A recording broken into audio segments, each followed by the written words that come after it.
No auge do século XVIII, o reino mais glorioso da Europa enfrentaria um adversário poderoso, a força de seu próprio povo. Um homem se ergueria para inspirar a nação a afastar um rei relutante, uma rainha odiada, e uma nova república nasceria no sangue da Revolução Francesa.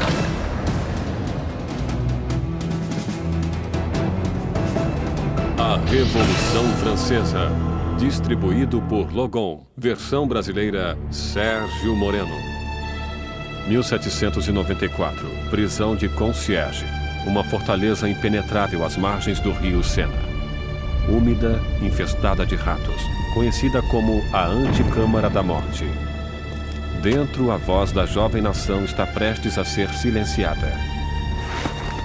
Enquanto seu cabelo é cortado e seu pescoço fica nu para a lâmina da guilhotina, Maximilien Robespierre prepara-se para pagar o preço pelo cataclismo deixado à sua volta. A explosão de acontecimentos que tornaram-se a Revolução Francesa. A Revolução Francesa foi o extraordinário momento em que o povo começou a acreditar que seria possível refazer quase tudo em sociedade, que não podia somente mudar a política, as instituições, mas a própria natureza humana através da ação política. A Revolução Francesa representa a encruzilhada do mundo moderno, onde tudo começa a encaminhar-se para uma direção diferente. A Revolução viu uma terra feudal virar as costas para a tradição aristocrata e criar um novo e violento caminho para o futuro.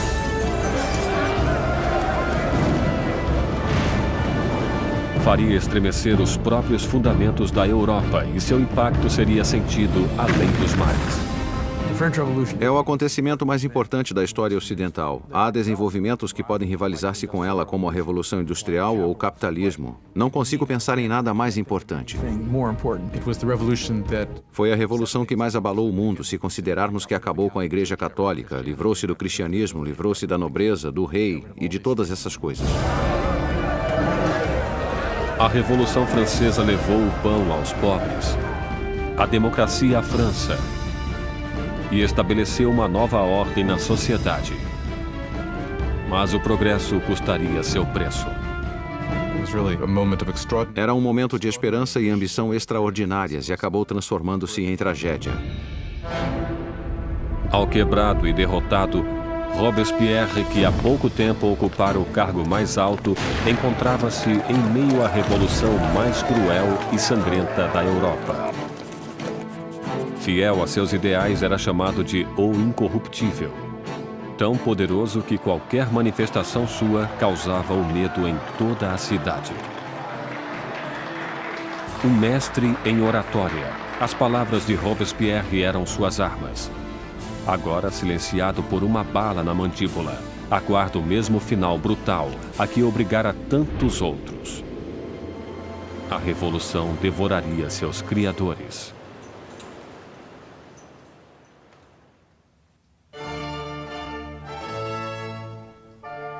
Ninguém poderia prever a turbulência que viria em um dia de primavera de 1770. O castelo de Versalhes estava repleto das multidões brilhantes da corte real. Terminada em 1682, Versalhes foi a obra-prima do rei Luís XIV. Para colocar alguma distância entre ele e seus súditos, Luís XIV elege para a capital da França essa pequena cidade distante 20 quilômetros a oeste de Paris, onde ele ordenou a construção do palácio mais magnífico da Europa. Durante quase 100 anos, ele foi o trono da monarquia da nação e hoje é testemunha de um casamento muito importante. O neto do rei Luís XV, o príncipe Luís Capet, o próximo na linha do trono, receberia sua noiva. Com apenas 15 anos na véspera de seu casamento, Luís Capet é tímido e hesitante, com poucas das características esperadas de um futuro rei, e muito menos de um marido. Luís era um menino inexperiente, tímido, dolorosamente inadequado com 15 anos, sem possuir nenhuma graça social. A amante de Luís XV, Madame du Barry, chamava-o de menino gordo e mal alimentado. Basicamente, é só um menino. Era muito difícil para Luís tomar decisões. Tremia incessantemente e estava sempre pronto a deixar-se persuadir pela última pessoa com quem falasse. Claro que essas não são consideradas qualidades de liderança. O casamento de Luís era uma união política entre a família real austríaca, os Habsburgo, e a sua própria, os Bourbon. O casamento simbolizaria o fim de uma antiga rivalidade e o começo de novos laços regionais. A jovem noiva chega à França. É uma menina de olhos grandes, de 14 anos. Maria Antonieta. Maria Antonieta era uma arquiduquesa austríaca. Era a filha mais jovem da imperatriz Maria Teresa. Foi para a França como parte de um acordo de casamento que representava uma grande mudança de alianças, pois pela primeira vez a França e a Áustria tornavam-se aliadas e não mais inimigas.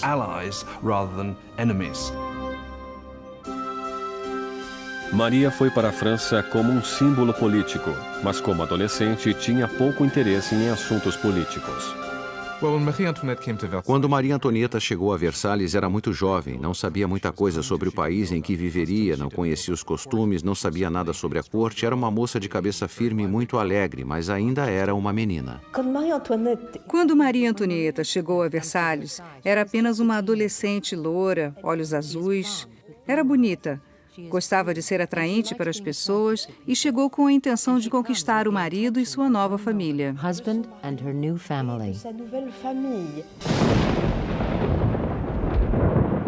Na noite do casamento, houve uma forte tempestade.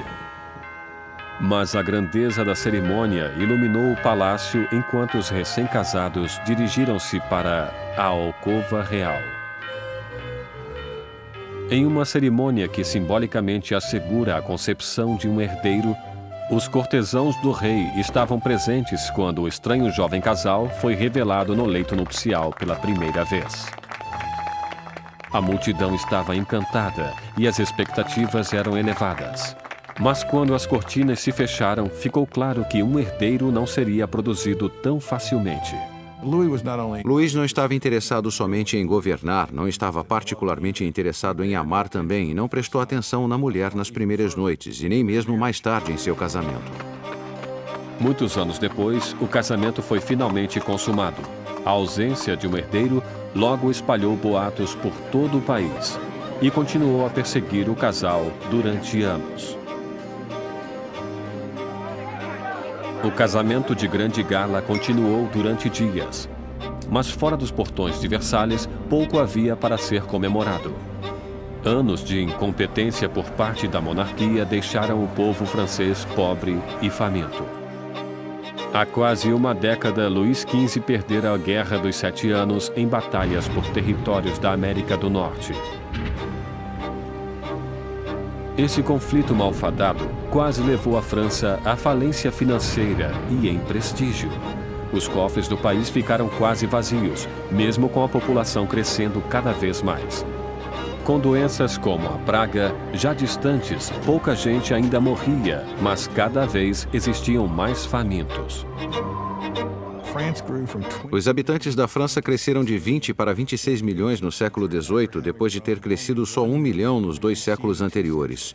Isso causava uma tremenda tensão na situação e havia muita ansiedade. 4 anos depois do casamento real, o avô do príncipe Luís perdeu sua batalha final pela varíola. Luís XV morreu como um rei derrotado e impopular, deixando atrás de si um país à beira do caos. Em uma cerimônia generosa, o jovem príncipe Luís herdou o trono e foi coroado como Luís XVI. Mas mesmo durante a coroação, Luís já estava consciente de não estar preparado para o cargo. Luís XVI, quando seu avô morre, fica claro que ele não era o rei, não sabia o que fazer. Sente como se o mundo caísse sobre ele, mesmo tendo sido educado sendo que seria um rei. Só que não se sente preparado para isso.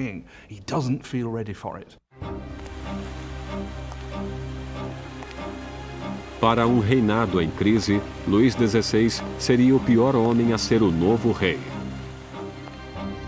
O jovem de 20 anos reza: "Protegei-nos, Senhor, pois reinamos muito jovens."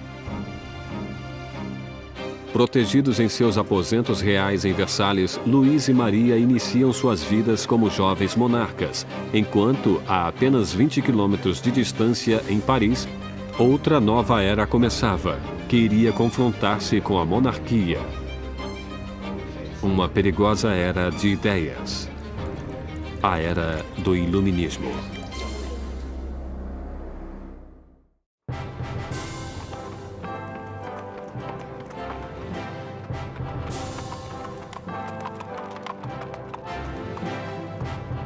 Quando a carruagem real aproximava-se do Colégio Louis Le Grand em Paris, as multidões aproximavam-se para admirar a grandeza. Era o dia de receber o novo rei coroado, Luís XVI, e sua encantadora esposa austríaca na cidade de Paris. E na liderança da festa de boas-vindas estava um jovem e promissor estudante de direito, Maximilien Robespierre. Quando Robespierre era um estudante, o rei visitou o colégio e Robespierre dirigiu-se ao rei em latim. Portanto, ele falou com Luís XVI quando adolescente. Enquanto Robespierre respeitosamente fez seu discurso em latim, o rei mal percebeu o garoto. Mas anos mais tarde, seus destinos cruzariam-se novamente sob circunstâncias muito diferentes e muito mais trágicas. Foi um daqueles rituais que aconteciam em todas as escolas, apesar daquele ser carregado de ironia, pois aqui temos o jovem Robespierre lendo seu discurso em honra ao homem que ele mais tarde mataria. Mas na época, o discurso era caloroso e os elogios sinceros. A visita da realeza pode ter conquistado o coração do povo, mas suas mentes inclinavam-se cada vez mais em uma direção completamente diferente. Desde a Idade Média, a sociedade europeia estivera dividida em 3 classes distintas, ditadas pelo nascimento. Havia uma grande divisão entre a riqueza da nobreza e a do clero e a pobreza dos camponeses. Então, no início do século XVIII, a razão e a ciência começaram a desafiar as antigas tradições. Varrida por uma corrente de inovação e por nova literatura, Paris torna-se o centro filosófico do mundo. A cidade pulsa com o florescimento do conhecimento, um brilho cheio de possibilidades. É a era do Iluminismo. O iluminismo é um movimento que diz para não confiar em autoridades ou em qualquer coisa que alguém lhe tenha dito. Pense por si mesmo, teste você mesmo. No antigo regime da Europa, diziam o que deveria ser pensado. Recebiam informações do alto, dos padres, dos governadores. Portanto, a ideia de poder mapear o conhecimento humano e ter acesso a ele era revolucionária. Nos salões de elite de Paris, os aristocratas reuniam-se para discutir autores do iluminismo e a era burguesa da razão. Voltaire, Rousseau, vozes frescas que pregavam a liberdade, o controle do próprio destino e, acima de tudo, a igualdade. A paixão por essa nova literatura encontra-se principalmente na classe superior, mas como o iluminismo atingia todos os níveis da sociedade, o grito de igualdade começou a ameaçar o modo aristocrático de vida.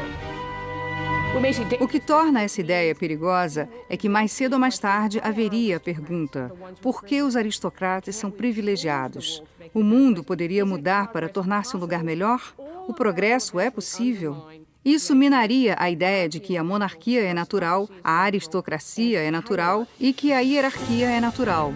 Para ver o iluminismo em ação, era apenas necessário olhar para o outro lado do Atlântico, onde os americanos lutavam por liberdade da antiga inimiga da França, a Grã-Bretanha. O jovem rei Luís quis vingar-se das derrotas de seu avô e viu a oportunidade na Guerra Americana pela Independência. Luís dedica à causa um total de 2 milhões de liras, o suficiente para alimentar e abrigar 7 milhões de franceses durante um ano.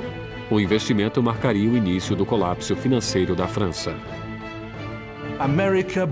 A América levou a França à falência devido à dívida em que a monarquia francesa incorreu para lutar na guerra para a independência americana.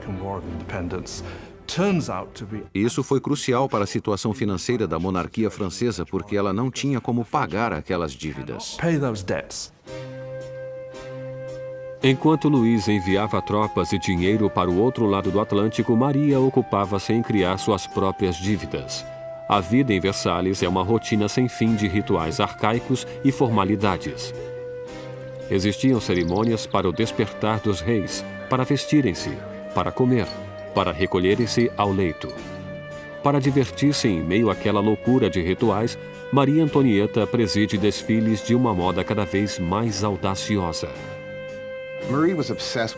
Maria era obcecada pela moda, especialmente penteados criativos que levavam horas e mais horas para fazer, usando todos os tipos de ornamentos e frutas.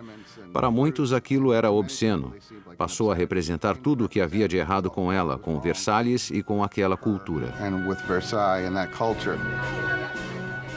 Maria ocupa-se também com os boatos da corte, jogando e inventando diversões.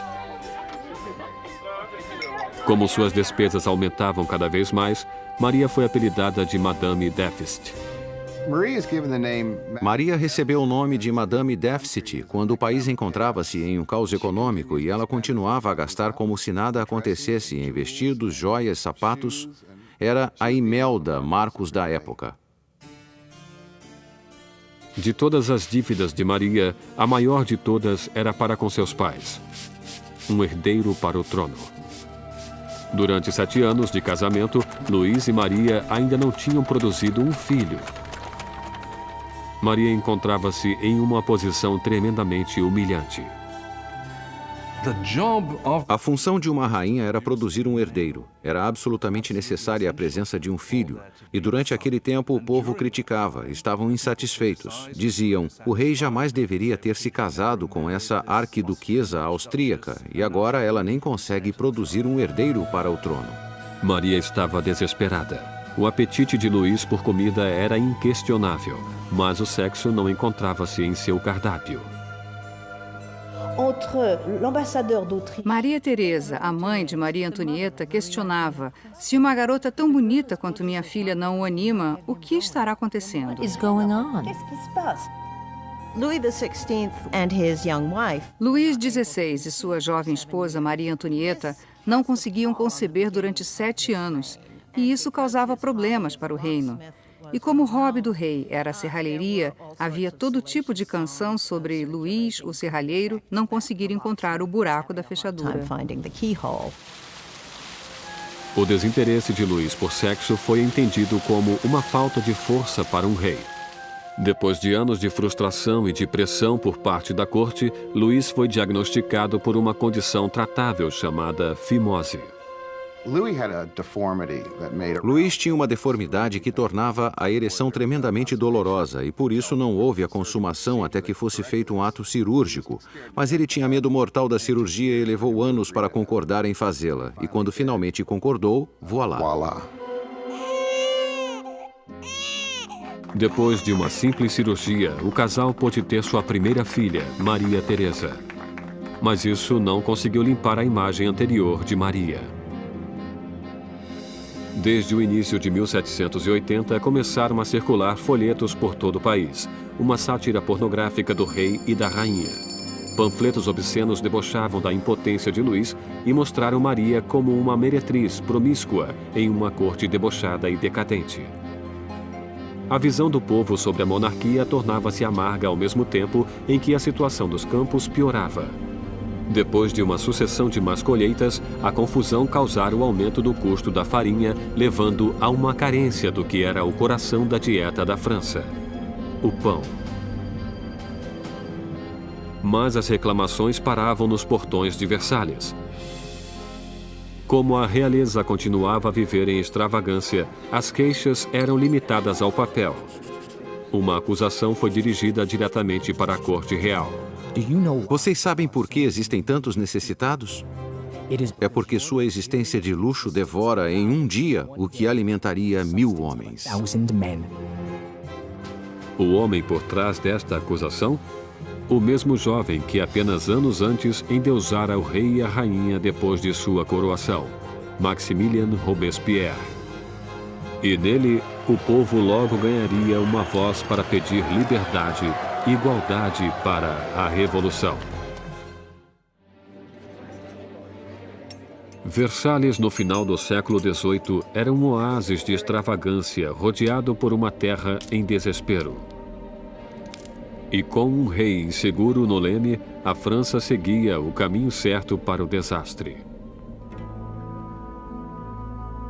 Depois de 19 anos de casamento, Luís tinha 4 filhos. Só que, como rei, continuava impotente. Em uma tentativa de demonstrar liderança, Luís ousa fazer reformas financeiras. Mas sua falta de conhecimento sobrecarrega os pobres com impostos pesados, enquanto a nobreza não paga por nada. Com a economia em ruínas e o povo agitado, parecia que até os céus estavam zangados, torturando a França com o pior inverno em 90 anos. Se Deus alguma vez interveio para piorar a situação, o verão de 1788 e a primavera de 1789 foi o momento em que isso aconteceu. No verão de 1788 já existia uma crise política germinando e ela desenvolvia-se ao mesmo tempo que uma grave diminuição de alimento. Para o povo da França do século XVIII, a farinha era a essência da vida. O pão, a medida da existência. A pessoa mais simples da França consumia pelo menos 1 quilo de pão por dia. O pão era muito importante. Seu preço foi sentido por todo mundo. Se o preço dobrasse, era um sinal de más notícias. Com os enganos financeiros cometidos por Luís, o custo da farinha aumentou horrivelmente. A quantidade de alimentos era pequena. E o custo de um pãozinho logo era igual ao do salário de um mês. A fome tornava-se ira. Revoltas surgem por toda a França. Casas são destruídas. Padarias são roubadas e os padeiros que não podiam mais vender o pão eram linchados.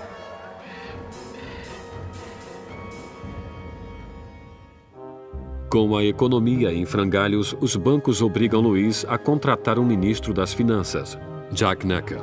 Um pensador do iluminismo, Necker é popular de uma maneira que Luís só poderia invejar.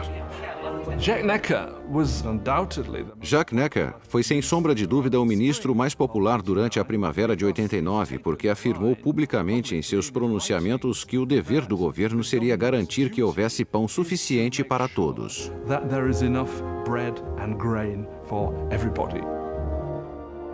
Com a nação em uma crise fiscal, Necker insiste que Luís faça uma reunião do corpo representativo tradicional do reino, os Estados Gerais. Era a primeira vez em que os representantes eram convocados em 175 anos.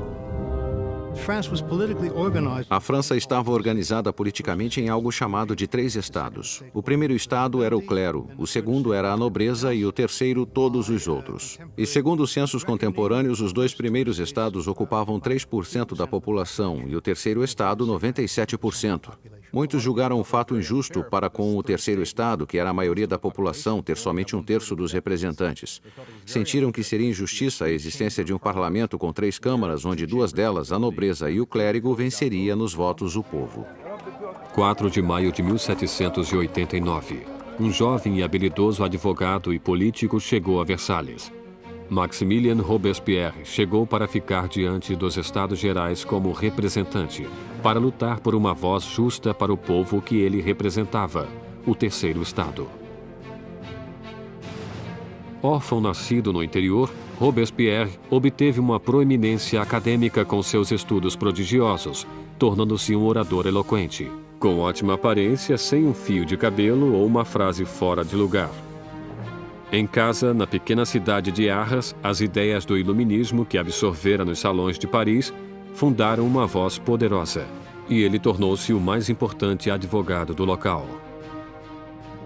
Quando ele voltou para Arras e começou a praticar como advogado, lia tudo sobre o iluminismo. Robespierre era alguém que, quando praticava leis em Arras, tentava levar as ideias do iluminismo para os casos que defendia. No Estado Geral, Robespierre e seus colegas exigiam que a nobreza e o clero pagassem impostos, Mas Luís sentia-se tremendamente ameaçado pelo crescente radicalismo do Terceiro Estado. Quando, no dia 20 de junho, depois de um impasse de 6 semanas, os representantes chegaram para descobrir que seriam silenciados. No dia 20 de junho, quando os representantes chegaram para a reunião e encontraram as portas fechadas, suspeitaram de um complô. Passaram para outro local que chamaríamos de quadra de tênis e que, na verdade, era uma quadra de handball. Juntaram-se e juraram que não parariam de reunir-se até terem uma nova Constituição. Os representantes declararam uma nova Assembleia Nacional, os verdadeiros representantes do povo da França. O juramento da quadra de tênis é um desses grandes momentos simbólicos na história da Revolução Francesa. Temos todas aquelas pessoas reunidas em uma quadra de tênis levantando os braços quase como uma saudação romana. E para a Assembleia aquele foi o momento em que perceberam algo em sua força e em sua dignidade e souberam que poderiam realmente desafiar o rei da França. Como um ato de desafio revolucionário, nasceu a Assembleia Nacional. Será uma comunhão de vozes de todo o país, um corpo parlamentar executando a vontade do povo. Mas tirar o poder do rei não seria tão fácil quanto assinar uma simples proclamação. Todas essas vitórias iniciais que aconteceram em Versalhes são mais vitórias de papel e não têm como se sustentar. O medo que tomou os representantes em Versalhes quando nos aproximamos de julho de 1789 foi porque o rei reunia suas forças para dispersá-los, para acabar com eles. No início de julho, 30.000 tropas reais posicionavam-se em torno de Paris. Para defender-se, o povo formou uma nova Guarda Nacional.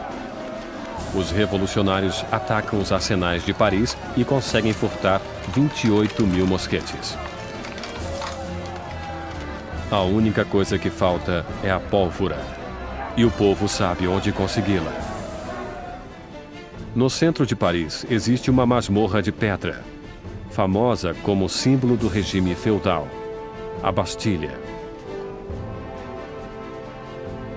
A prisão abriga toda a pólvora da cidade e é lendária como câmara de tortura e mortes horríveis. A Bastilha fora o grande símbolo do despotismo real, o grande símbolo dos reis da França que iam além dos limites de seu próprio poder, fora um símbolo do horror para o povo francês. Em meio à revolta, acontece um ultraje surpreendente. Luís demite seu ministro das Finanças, Jacques Necker, o amado do povo, visto como simpático às massas. Horas depois de sua demissão, Paris fica sabendo que seu representante foi afastado. Não restou mais nada além da revolta. No dia 14 de julho, multidões reuniram-se identificando-se com um pequeno penacho vermelho e azul, as cores de Paris, separadas pelo branco, a cor da causa dos Bourbon. Nascia o tricolor. E entre a multidão enfurecida, uma voz grita: para a Bastilha! Atacar a Bastilha significava que o povo de Paris dizia: não se livrarão da nova Assembleia Nacional. O povo está agindo, está armando-se e basicamente diziam: estamos do lado da revolução. Vendo o exército que aproximava-se, o governador da Bastilha, Bernard de Launay, tentou trancar a prisão. Armou uma defesa inútil, mas os saqueadores invadiram a fortaleza e atiraram-se sobre os guardas com facas e lanças. Finalmente, de Launay rende-se, mas a multidão furiosa arrasta-o pelas ruas. Os saqueadores exaltados chutam e esfaqueiam-no até que ele grita: matem-me de uma vez. E a multidão obedece. Ele é assassinado e nasce uma tradição revolucionária. Sua cabeça decepada desfila enfiada em uma lança.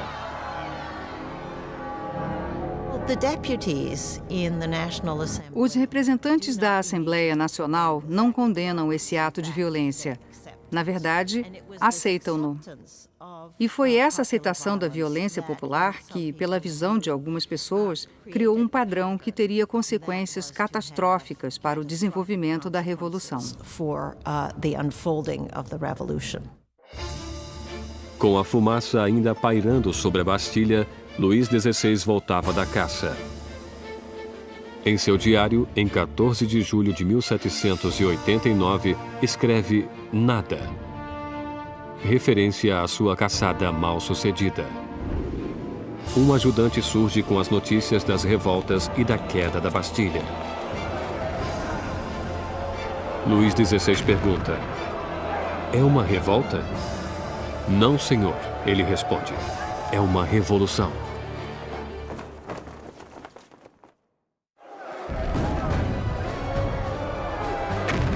A queda da Bastilha soltou as rédeas da revolução. O povo desafiara seu rei e vencera. Não havia mais retorno. Como um símbolo da derrota real, o povo, homens, mulheres e crianças, cavaram com as próprias mãos e derrubaram a Bastilha, tijolo por tijolo. Começavam a desmontar o próprio passado. Os franceses decidiram destruir a Bastilha logo que puderam. Sem terem como usar explosivos, isso foi feito dolorosamente, mas com um tremendo vigor. E os tijolos foram arrancados e vendidos como emblemas da demolição do despotismo. A energia das ruas dava força